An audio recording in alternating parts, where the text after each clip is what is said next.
The North Country school-age population has been declining for decades. Countless schools have empty space and allowed fewer kids in the classrooms and hallways. There was a wave of mergers in the 70s and 80s because of this problem. That's why we have districts called Madrid-Waddington, Norwood-Norfolk. You get the point. But pretty much other than that, school communities have resisted mergers. 2 schools are thinking about bucking that trend. That's today's story of the day. Support for Story of the Day comes from Claxton Hepburn Medical Center, dedicated to providing patient care and regional services to the people of St. Lawrence County. ClaxtonHepburn.org. Hey, I'm David Summerstein. It's Thursday, January 11th. First up, Jefferson County is still under a state of emergency after Tuesday night's storm left thousands of people without power. The county sheriff has put a travel advisory in place because there are so many utility crews out on the roads working on power lines. Drivers are expected to slow down and give them room to work.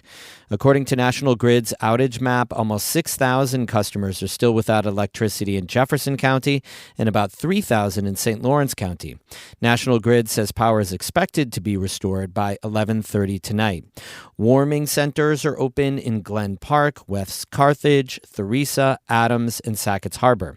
There are also sites to pick up dry ice and water, and you can find those details on our website, ncpr.org. The application for a controversial 1,700-acre commercial solar project in Canton in St. Lawrence County is complete.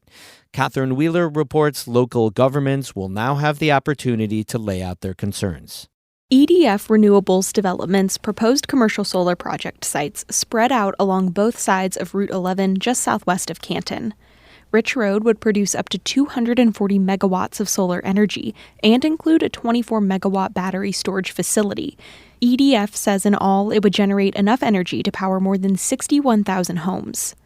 The state's Office of Renewable Energy Siting, or ORES, regulates large-scale green energy projects in New York, and they have the power to override local zoning laws to get the projects up and running. That worries local Canton officials. Local communities, as representatives of the public and residents, we speak through our laws. That's William Buchan. He is the attorney who represents the town of Canton on solar issues. We want our voices to be heard in the process. We want our local laws, particularly our solar law and our battery energy storage law and our zoning law, to be incorporated into the conditions for the permit. Buchan says local governments and other parties will soon present their comments on the application to the administrative law judges who will oversee the hearings. He says the town of Canton has a long list of questions about Rich Road, things like aesthetics and the environment.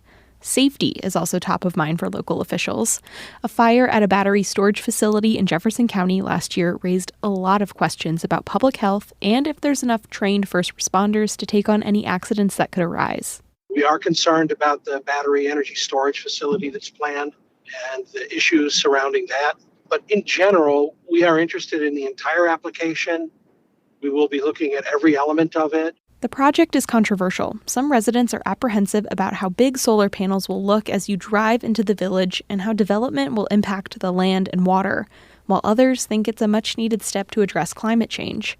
EDF says the communities and school districts will get millions in direct payments from the project. They say the 2-year construction project will bring about 300 jobs, but only about 3 or 4 once the facility is up and running. According to ORES, the state will publish a draft siting permit for public comment or a notice of intent to deny the application by the end of March. Catherine Wheeler, North Country Public Radio.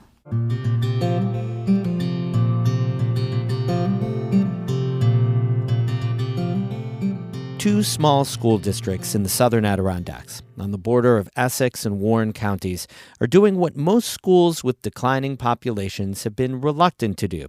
They're taking the first steps towards a potential merger. Amy Feiereisel has our story. Minerva Central School District has 105 students, K through 12. Johnsburg has 260. If we did merge, we would still be a pretty small district. That's Johnsburg's superintendent, Michael Marquica. There is the possibility of being too small in a certain grade.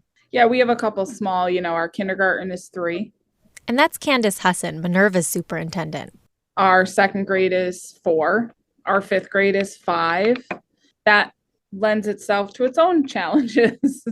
Now, these districts have always been small, but they're getting even smaller. Johnsburg and Minerva's current enrollment is about half of what it was in the 90s and 3/4 of what it was in 2010. They are hardly alone in this struggle. Statewide public enrollment data shows New York schools have been steadily losing students for decades, with rural counties showing the steepest losses. In the entire Adirondack Park, only 2 school districts boast over 1,000 kids. When Hassan describes Minerva, she could be talking about many North Country towns. Small community, aging population, lots of second homeowners, not a lot of people moving into the district. She says short-term rentals and inflated house prices aren't helping either. But despite falling enrollment, mergers in the region are rare. Since 2000, there have been just a handful of them in the entire state. Hassan says that's because it's hard to give up your local school. I mean, first and foremost, what you lose in a merge is your school and your community, your identity. And mergers are often portrayed as negative, says Markwika. Merging was always used as a threat. I remember growing up in that kind of atmosphere. Mm-hmm. And so I think that's another thing we're fighting, is this merging is a bad thing. Minerva and Johnsburg are trying to buck that narrative. Both superintendents, who have each been in their respective districts for decades, say they feel a responsibility to do something. The only reason to merge, number one, is it good for students? Just so that we knew we were doing our due diligence for our community and our school. I think you can't deny the fact that we're struggling with enrollment. We're struggling with hiring teachers and being able to provide opportunities for our students. So in 2022, Johnsburg proposed that both districts conduct a feasibility study on merging. Would it save money? Will it allow them to offer more electives? What do the communities think? Hassan and Markwika have been encouraging everyone to come out to a series of public meetings. It's been hard because we don't hear much. We're having some participation in the audience from community members, some, not a lot.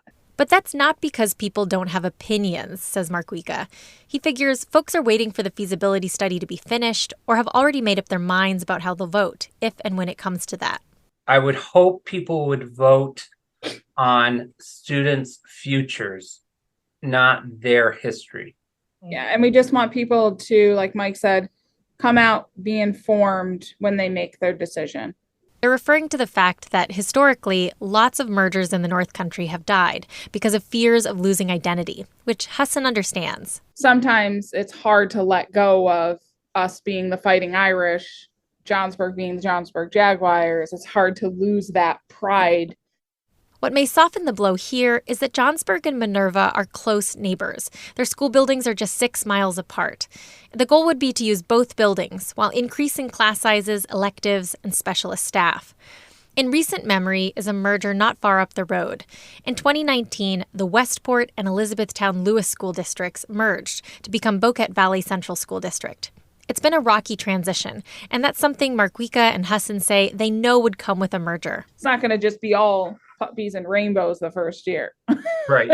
Even the first 5 years, there's time. It takes time. Markwika is retiring soon and said that whether or not they merge, it's important to him to know that they've faced the music and not ignored declining enrollment.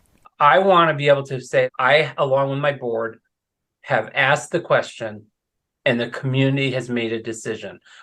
Either way it goes, they have made a decision. If enrollments continue to drop and budgets get harder to balance, it's a decision dozens of districts may have to make in coming years. Minerva and Johnsburg are holding 3 public meetings on the potential merger in January. The first is on the 17th. The feasibility study should be finished in the coming months. Amy Feiereisel, North Country Public Radio. We have more news all the time on our website, ncpr.org. A quick program note about Story of the Day next week. We're going to be off Monday for MLK Day, and then we're going to have a sort of takeover. Our new podcast about far-right extremism in the North Country, called If All Else Fails, will be our Stories of the Day. The episodes are longer, though, so that means if you listen on the radio, Story of the Day will start at 5:30 in the evening, not the usual 5:48. If you subscribe to the podcast, don't sweat it, nothing changes. Music today by Tim Ellifritz of Johnsburg and Mark Corey of Watertown. I'm David Summerstein, North Country Public Radio.